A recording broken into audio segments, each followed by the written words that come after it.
however, for the international part, so now I've only gone for two interview outside the country, which is Qatar and Emirates. So for Emirates, this is the sequence when I went.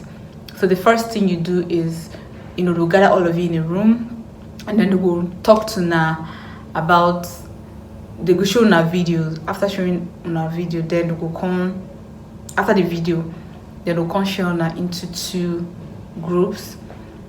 They'll say, if not two recruiters, say this one, you come and submit your CV, they'll give you Na numbers and everywhere. That's for Emirates. After the whole thing, they will say this person can come to this recruiter, this one can come to this recruiter.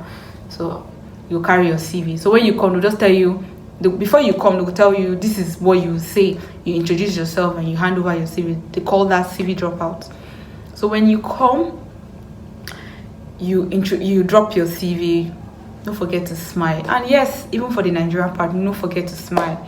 No matter what you do, smile, be friendly, because this job has to do with customer service. So you go do the CV drop. So they will tell you which to talk.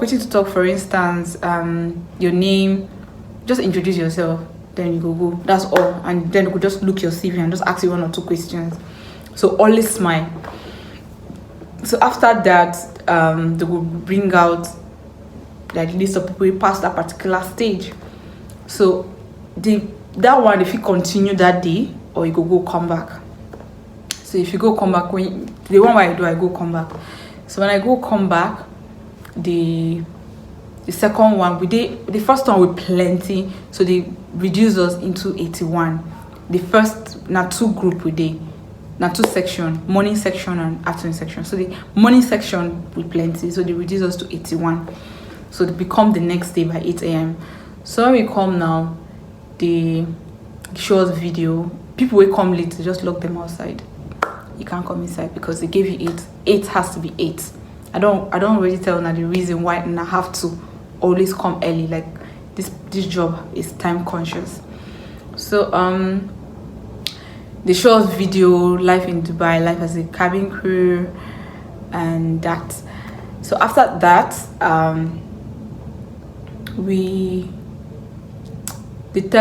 they show us into group. Yes, they show us into group. So 3 in one group, 3 in one group, 3 in one group. So me, like 3 in one group, 3 in one group, all of us will sit down together. So we'll talk in our group. They'll give us topic they'll show us picture, and we'll talk about that topic. And we'll create topic for the picture, and everybody must talk. So after they group us, and my own picture now, one small girl with backpack, and she look back, like she face back. So now the picture, so we have to create topic. So the 3 of us now can't decide, say one boy and me and one other girl, we can't decide, say we'll talk about what the cabin crew is, the responsibilities and the challenges of being a cabin crew. So like for that picture, like anything they give you for that picture. So the challenges of having because that was an unaccompanied minor. So we'll talk about the challenges of having an unaccompanied minor on board, and then your responsibility to the unaccompanied minor. So after that, all of us will talk. So after that particular part, they scrape us, like let me say they scrape us, they reduce us. So they reduce us, they remove people. Funny enough, or luckily for me, I was the only person on the group that made it to the next stage. So the next question we they can't do now. Before they do the group, they did height reach. They did height reach, tattoo and piercing. So I passed that stage too because I was above the height requirements. I didn't have any tattoo, I didn't have any piercing, or rather extra piercing. So we enter the next stage. The next stage can be group assessment. So that group assessment now, the group was, by that time I think we did like 40 something. We did like 40 something. So they can share us 20 in one group, another 20 in another group. So group A and B. So we, group A, will do first before the group B. So they give all of us the same pictures a bit the same. They say entertainment on board, entertainment seats. Like, who will you give it to? Should entertainment seats? I don't forget. I do this in 2019, so I don't really remember all those details again. So who you go give the seat to?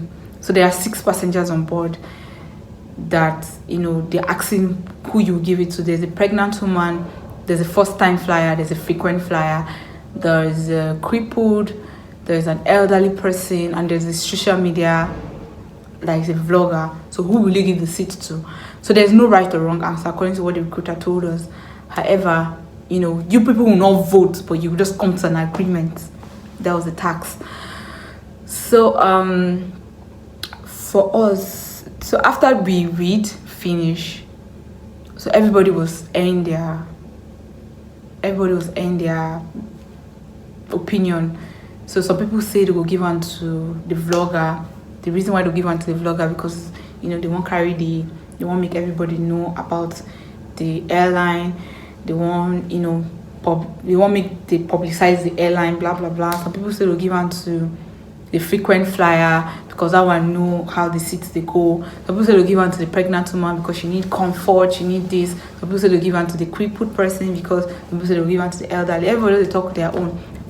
So after that, they'll come, like, you have to come to an agreement. So what did I do that time? So me, I say I will give one to the first time flyer. So before that, everybody just air their own, and me, I just sit down.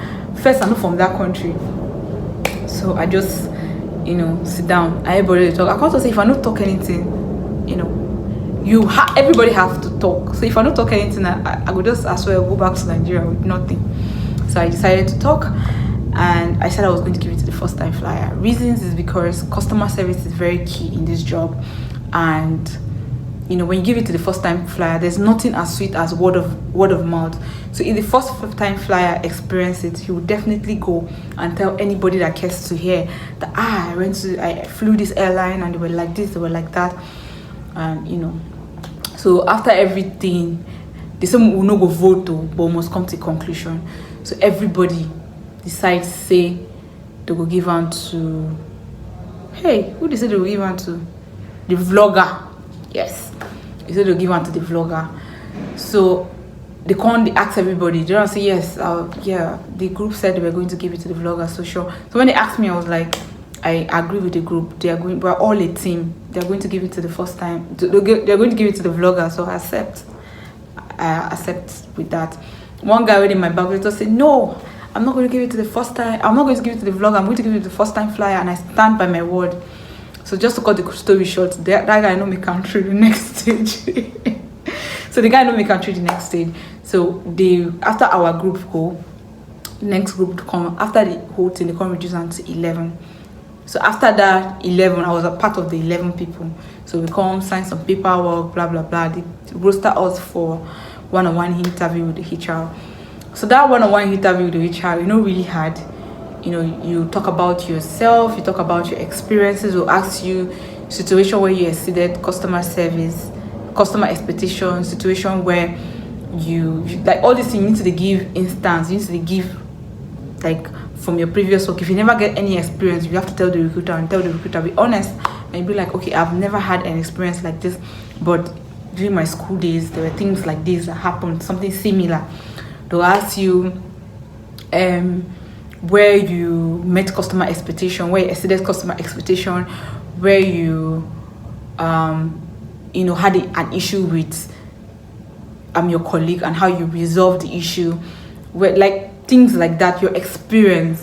So before you answer the recruiter, you need to think, you need to read, you need to get ready. So that is for the international. For the Qatar own, it's similar, but Qatar own, you go write exam. You write an English test, and even Emirates, so you write an English test, which we did, and I passed English test. You write a psychometric test, and then before the one-on-one interview, if you don't pass all those things before you can write one-on-one interview, you can't do one-on-one interview with the HR. So I don't know if I leave anything out of written I talk, but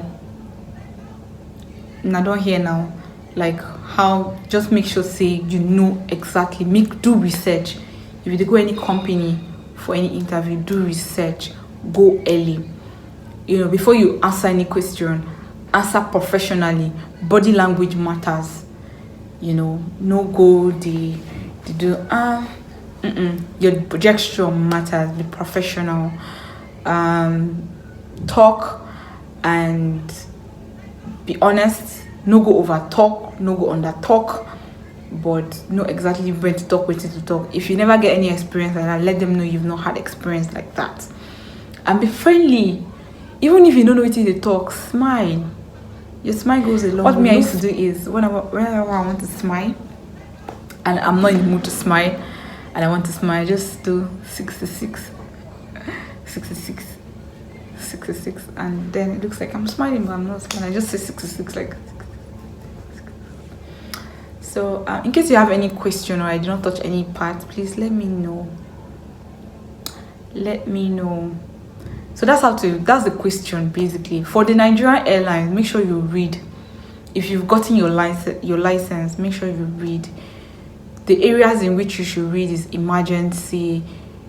Read about special customers, like how to interact with customers. Read about your aircraft type. You know at least know your equipment, your safety equipment on board the aircraft. Know at least 2 or 3 and know them well to talk about them.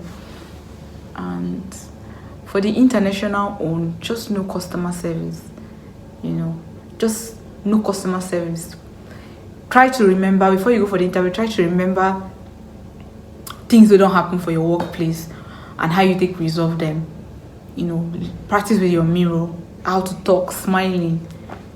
Yeah, very important. But if you have any question, there's some airlines in Nigeria that actually you write exams for it. Like it will go to ask you, like you will write the exam. But I never had that experience, so I cannot tell you what I've never had. Like I cannot tell you what I've not done. So for that, I've never written any exam except for the international, like for Nigeria to say, and so I don't know the kind of question we will ask. But yeah, be honest. If they ask you why cabin crew, you tell them why cabin crew. If it's your dream, just say it. If it's because you are looking for the money, just be honest. Some recruiters like honesty, some like professionalism. So just know. And yes, I'll always add, I know it's a cliche thing, Nigerian cliche, but I'll always add that you should pray. You should pray about it before you go. There's nothing prayer can't do. So anyway, guys, if you have any question, let me know. I'm always open to answering any questions. I did on Instagram, I did on TikTok, I did on Facebook. So feel free to ask questions. And I know Sabi review people CV, so no go bring CV for me to help you review. But I can look at your CV and be like, okay, it's fine. But does not mean that the recruiter will look at it and be like, it's fine. I'm not a recruiter. So yes, work on your CV, work on your pictures, work on your speech, work on your confidence, work on yourself, basically. So anyway, guys, I think at the end of the video, be this I don't talk. At least I talk to the extent when I feel understand me. So I have a flight now and I have to go. So see you guys next time, or next Sunday, or next Sunday, or next month. And by the way, Barakada Salah. Have a wonderful day. Don't forget to like, share, and subscribe, guys. Yes, please subscribe. And don't forget to ask me any question if you have any. And don't forget to what. Anyways, have a great week and have a great day. Love you guys. Bye bye.